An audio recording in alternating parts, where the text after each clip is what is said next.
La musique est mon refuge, mais l'amour reste mon labyrinthe, confie Patrick Fiori. Depuis Marseille jusqu'aux scènes emblématiques de Paris, son nom résonne avec élégance et intensité. Les fans l'admirent pour sa voix qui traverse les âges, mais se demandent toujours, derrière cette sérénité apparente, quel est le vrai chemin de son cœur. Entre passion fulgurante et secrets bien gardés, Patrick Fiori commence à révéler des chapitres de sa vie qui fascinent autant qu'ils intriguent. Patrick Fiori, ce Corsican né à Marseille, n'a jamais caché que le cœur et la musique se mêlaient dès son enfance. Mais si sa voix s'est élevée très tôt, ses histoires d'amour ont souvent été aussi intenses que discrètes. La première passion médiatique qui a retenu l'attention des journaux français fut celle avec Lara Fabian, rencontrée au Canada. Ils se sont aimés à première vue, un coup de foudre que l'on raconte encore dans certains cercles de fans. Lara, inspirée par ce feu naissant, lui dédia même la chanson « T'aime », un hommage à l'émotion pure qui liait leurs deux âmes. Pourtant, leur idylle, aussi fulgurante que sincère, s'est brisée dans la nuit du réveillon 2000. Les tabloïds décrivaient une séparation douloureuse, un déchirement qui laissa la chanteuse dans un mélange de mélancolie et de solitude.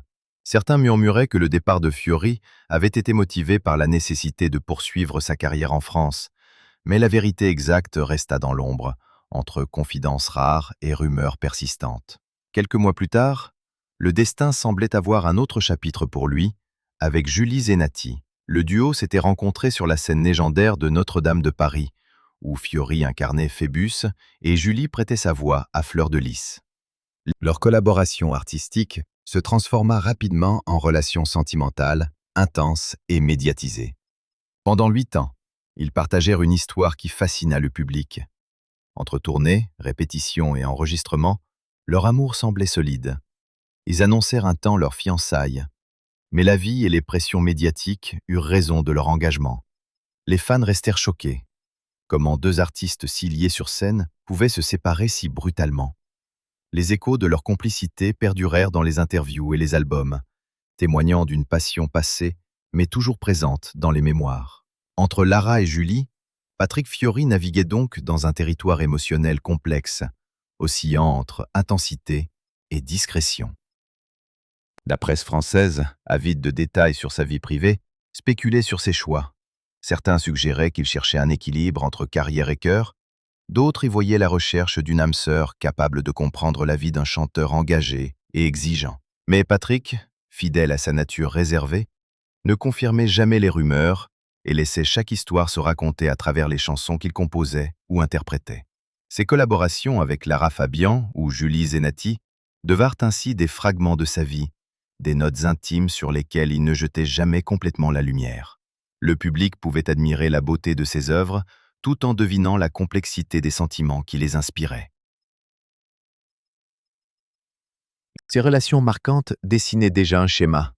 Pour Fiori, l'amour était un mélange de passion intense et de prudence, un territoire où il avançait avec prudence, conscient des échos médiatiques et des attentes de ses admirateurs. Mais malgré les ruptures, ses expériences laissaient des traces durables dans sa musique, dans son interprétation des textes et dans sa manière de se connecter aux émotions universelles. Entre rires et larmes, entre chansons et silences, Patrick Fiori apprenait que chaque amour, même éphémère ou tumultueux, était une leçon précieuse, une mélodie inscrite dans sa voix et son âme. Ainsi, avant même que ces grandes histoires avec Ariane Quatrefages ou Charlène ne se dessinent, Patrick Fiori avait déjà connu la lumière crue des passions publiques et les ombres discrètes des amours secrètes. Le public se demandait alors, ce cœur capable de tant d'émotions, allait-il enfin trouver la stabilité et le bonheur durable? Ou continuerait-il à se perdre dans la tension entre scène et intimité?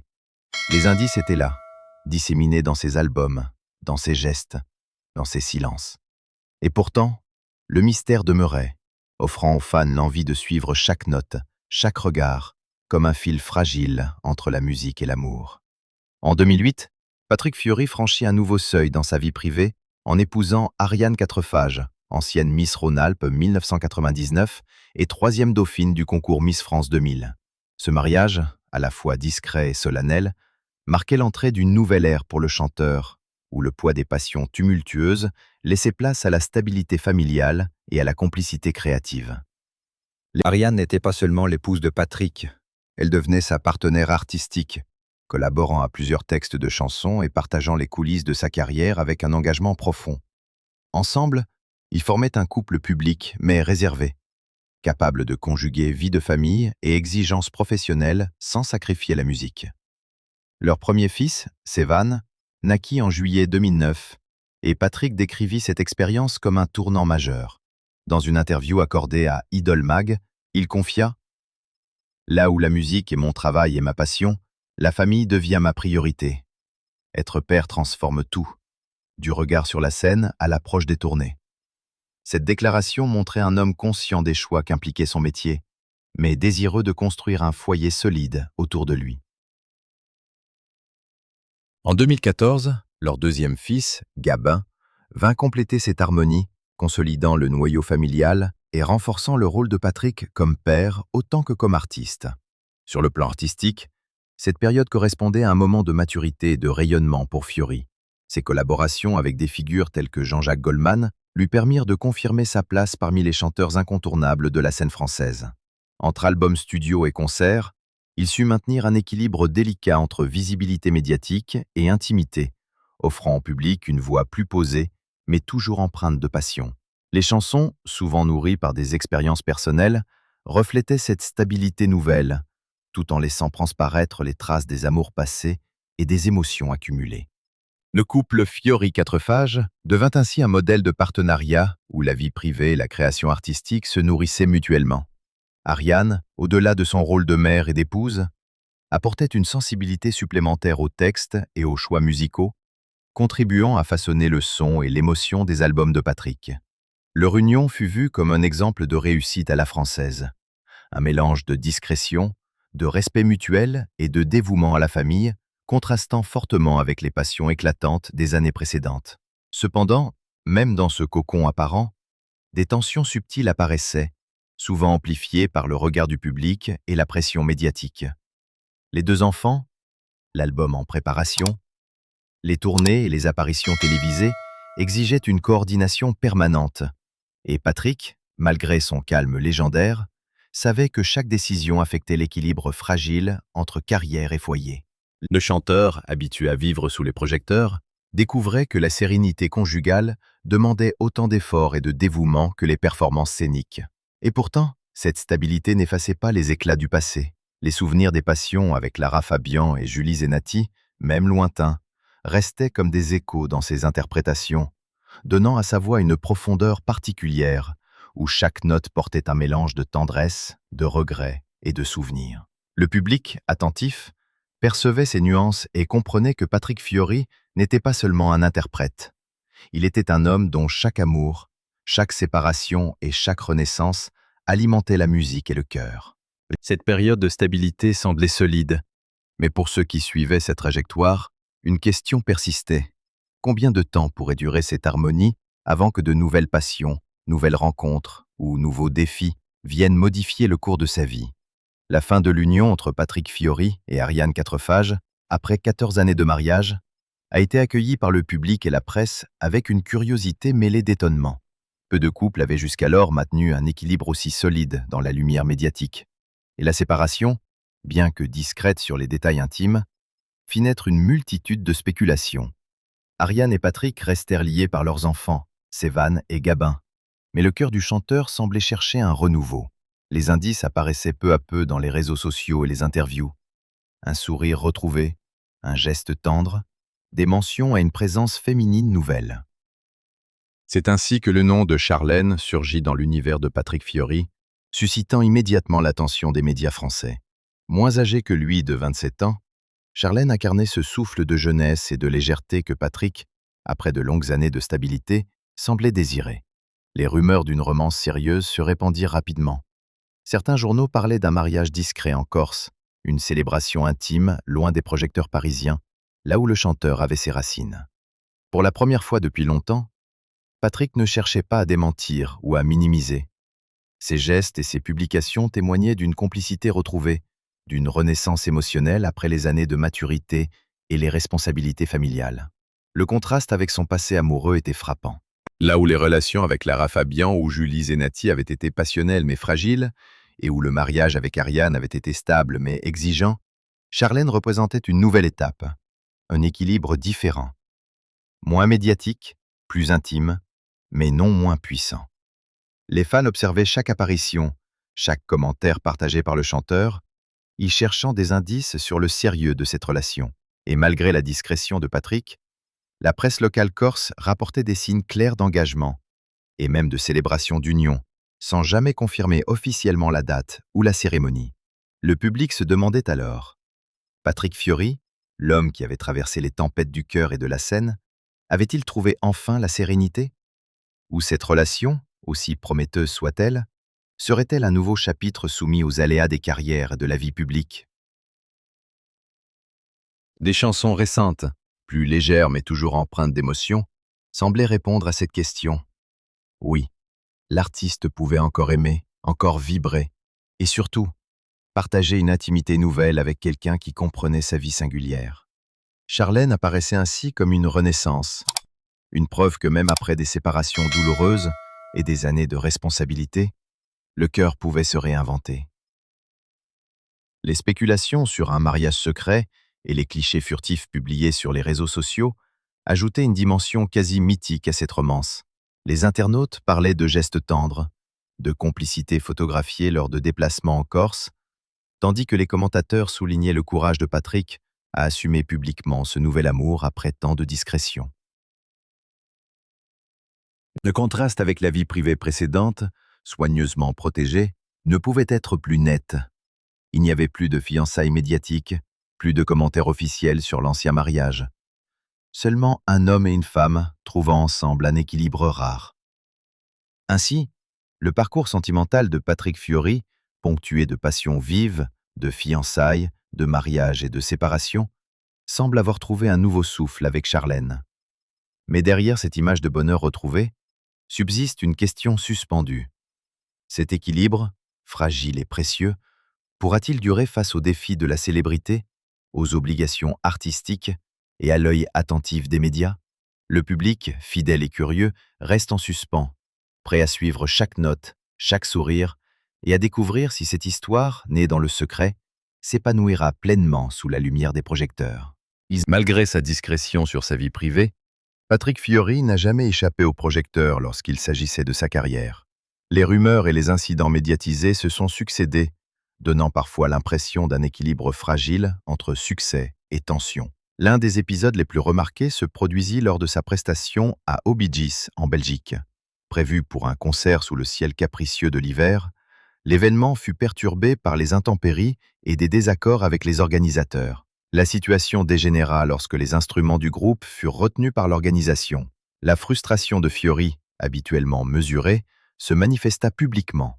Il exprima sa colère et son dépit face à ce qu'il percevait comme un manque de considération de la part des autorités locales. L'affaire fit rapidement le tour de la presse francophone, alimentant débats et commentaires sur les réseaux sociaux. Certains fans exprimèrent leur soutien, tandis que d'autres s'interrogeaient sur les tensions inhérentes à la logistique des concerts d'envergure. Ces épisodes rappellent que même un artiste expérimenté comme Patrick Fiori n'est pas à l'abri des imprévus. Son parcours démontre qu'avec le succès, vient une attention constante, chaque geste ou réaction pouvant devenir matière à discussion publique. Les médias français et européens, sensibles aux détails et aux controverses, ont largement relayé ces incidents, amplifiant parfois la portée des frustrations légitimes. Pour Fiori, chaque concert, chaque tournée est un équilibre subtil entre performance artistique et gestion des contraintes organisationnelles. Parallèlement, les rumeurs concernant sa vie sentimentale continuent de captiver le public. Les spéculations sur une relation secrète avec Charlène, puis sur un mariage discret en Corse, ont été reprises et commentées sans relâche. Même si Patrick choisit de rester parcimonieux dans ses déclarations, ses interactions et publications sur les réseaux sociaux laissent deviner une acceptation progressive de l'attention médiatique. Les fans y lisent autant des indices sur le bonheur retrouvé que sur la volonté de protéger l'intimité des siens. Au-delà de ces événements ponctuels, Fiori est également sous les projecteurs pour son rôle de mentor.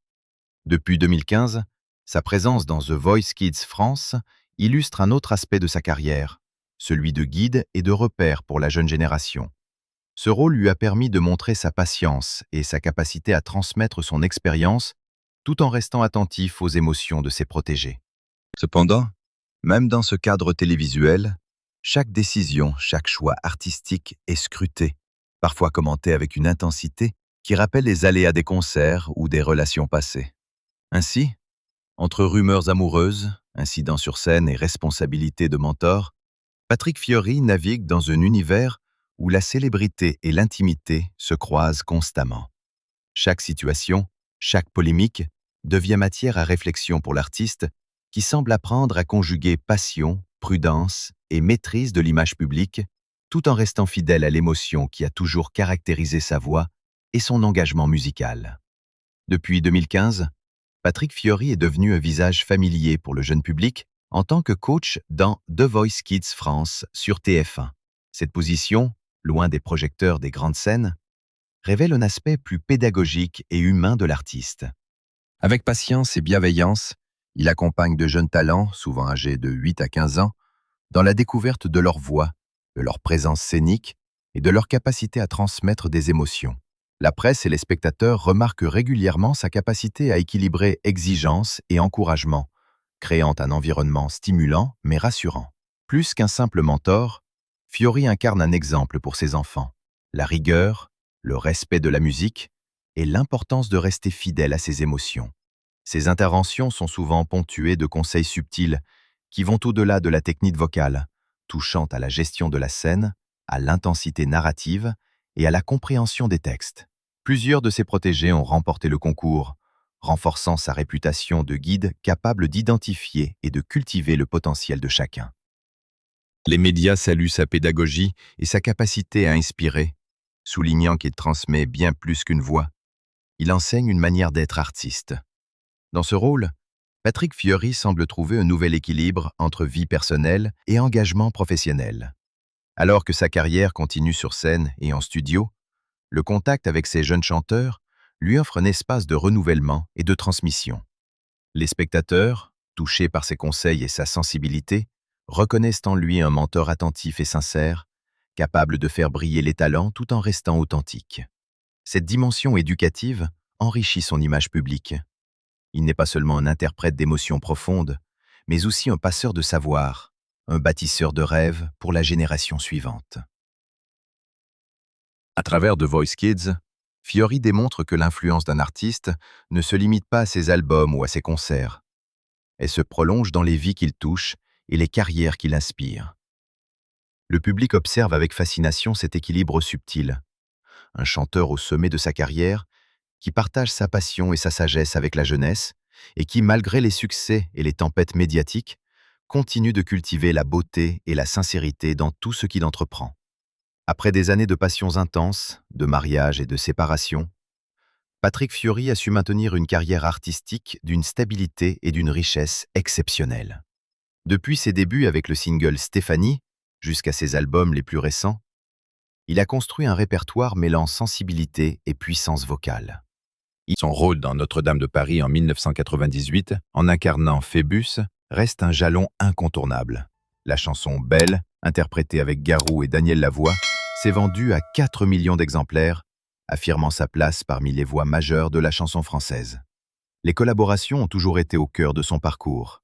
Des artistes emblématiques comme Jean-Jacques Goldman, Johnny Hallyday ou Florent Pagny ont enrichi ses projets, conférant à ses albums une dimension collaborative et élégante. Depuis 2002, la relation avec Goldman a renforcé cette dynamique, donnant à Fiori un répertoire capable de toucher à la fois l'émotion populaire et la finesse artistique. Chaque album témoigne d'une évolution où les expériences personnelles, les joies et les déceptions sentimentales trouvent leur écho dans les textes et les interprétations. Et même après les ruptures personnelles et les périodes de remous médiatiques, Fiori a continué à se produire sur scène, a participé à Les Enfoirés depuis 1999 et a touché le public avec une authenticité constante. Ces concerts restent des moments d'intimité et de communion, où chaque note résonne avec la profondeur accumulée au fil des années. Les événements imprévus, comme l'annulation du concert à Obiji, n'ont jamais freiné son engagement. Ils illustrent plutôt la passion d'un artiste attaché à la qualité de sa prestation et au respect de son public. Cette continuité artistique combiné à son rôle de mentor, montre un Fiori capable de se renouveler tout en restant fidèle à lui-même. Même les albums récents, influencés par ses expériences de vie, reflètent une maturité artistique, une capacité à conjuguer sensibilité et maîtrise technique. Pour ses fans, chaque sortie est une promesse. Patrick Fiori continue de partager la musique qui émane de son cœur, tout en transformant les épreuves personnelles en art universel. À travers les passions, les séparations, les renaissances et les triomphes, Patrick Fiori reste un artiste dont la voix traverse le temps et les émotions. Aujourd'hui, aux côtés de Charlène et de sa famille, il semble avoir trouvé un équilibre fragile mais lumineux. Pourtant, derrière chaque sourire, chaque chanson, subsiste la question: quel sera le prochain chapitre de ce parcours où amour et musique s'entrelacent? Le public attend, suspendu à sa voix, prêt à découvrir la suite.